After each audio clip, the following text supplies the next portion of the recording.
Hello everyone, it's Love Kirby Forever here. Since I hate the sound of my voice, I will be using this video as a test run for my Mother 3 video essay by gauging whether or not this is too annoying of a format to use. Please let me know what you think in the comments below. Today I will be covering a short and simple topic.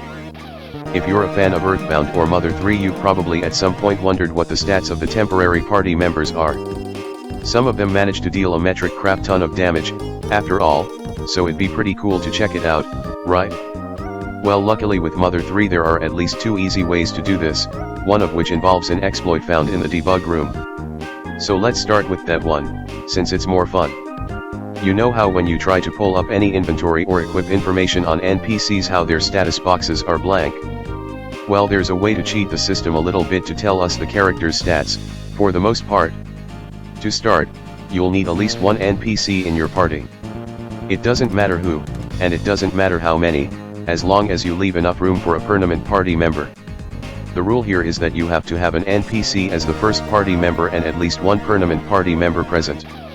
Also, for clarity's sake, when I call someone a permanent party member, all I mean is that they're a character who levels up and can hold equipment and such. So Flint and Salsa are also permanent party members, despite them not being playable again after their respective chapters. Let's see what happens first when you order your party how the game would normally want you to. I have Lucas, Wes, and Alec in the party, with Lucas as the lead. When you try and look at their inventory or status screens, they're completely blank. If you try and use an item or give it to them, their names don't appear on the prompt. Hitting up and down on the gamepad doesn't do anything either. So what happens when you stick Lucas in the back? Now the party is ordered as Wes, Alec, and Lucas. If we were to go into a hot spring, the party would actually be considered as Wes and Co, since he's the lead now. Which shouldn't be possible, since he is not a playable character. So let's take a look at the inventory screens again. At first it doesn't look any different, since both Wes and Alec's screens are blank. However, if you scroll over to Lucas and try to use or move an item, in this case the beefsteak, you'll see Wes's picture down below. His HP is 1 and PP is 0, which is the same for all temporary party members.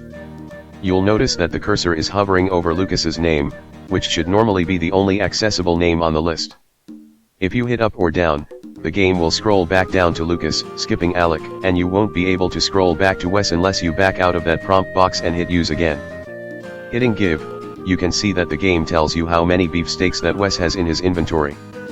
You can both use and give the items to Wes, though if you give him anything his inventory screen will still be blanked out.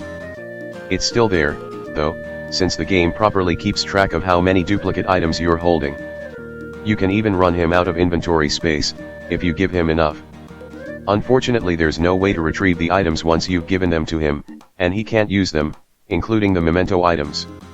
The game simply isn't programmed to treat temporary party members as living party members, so there's no way to knock him out. I even used a save editor to hack his HP to 0 and nothing happened in battle. Admittedly I never thought about doing this before, so this is live footage of me trying it out. I even got an error message pop up on my computer after doing it, so I wonder if it would have normally caused the game to crash. Whatever. The thing that surprised me is that I managed to drop his HP to 0 and the result confirmed a long-standing theory I've had about some of Wes's unused sprites. I was pretty frickin' happy about it, as you can tell from me dancing around the room for a while. This gives me more that I can add to the essay I'm going to eventually make one day about Wes being programmed as a playable character. There's so many Mother 3 video essays I want to make, you have no idea. But I digress. Let's get back to reading the NPC stats. With a temporary party member in front, trying to give an equip item to them will reveal their stats down below. You can do this with everyone and it's really cool to see that they were given stats like normal characters despite these stats being completely invisible to the player. There's also quite a few characters with a speed of 1, which I'm fairly certain is the game's way of making them have the lowest possible speed priority during battles, since realistically everyone would have a bit more speed than that. It's always nice to see these things in game since they feel more real that way, but there's an even easier way to access their stats.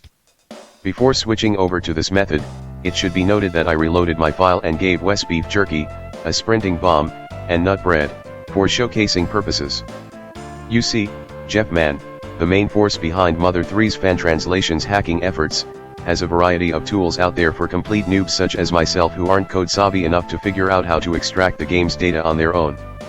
Using the Mother 3 save editor, which is what I used earlier to change Wes's HP, you can easily see and edit everyone's stats, including levels and experience points. You can even see what your player name was set to. And you can see what everyone's holding, including the items that disappeared into Wes's inventory. I also find it interesting that the NPCs were given levels and experience points that would correspond with those levels, despite the fact that they probably could have set their stats to whatever while leaving the level at 1. Maybe it's assurance to make sure that they don't break the game by doing that. So without further ado, here's the full stat layouts for all temporary party members.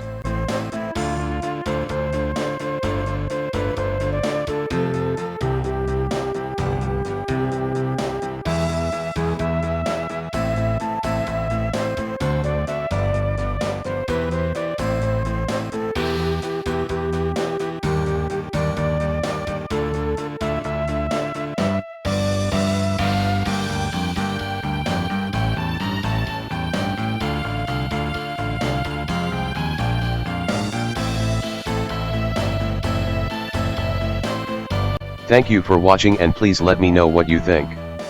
I have a contentious relationship with my voice, so I prefer to use a text-to-speech program to speak, though it's going to be a bit of a pain to use when I start doing videos analyzing the Japanese script, since I'll have to switch to a different voice to properly pronounce Japanese words. Honestly, it's probably easier just to do voice recording, but I really don't want to. All that aside, I have tons of Mother 3 video topics I want to cover. I held a brief survey on Tumblr and it was decided that the next topic I'll be covering is Flint's unused role in the game. But there's other stuff I want to talk about too, so if any of it sounds interesting, it's always nice to hear from you all. Thank you for watching, and I'll see you next time.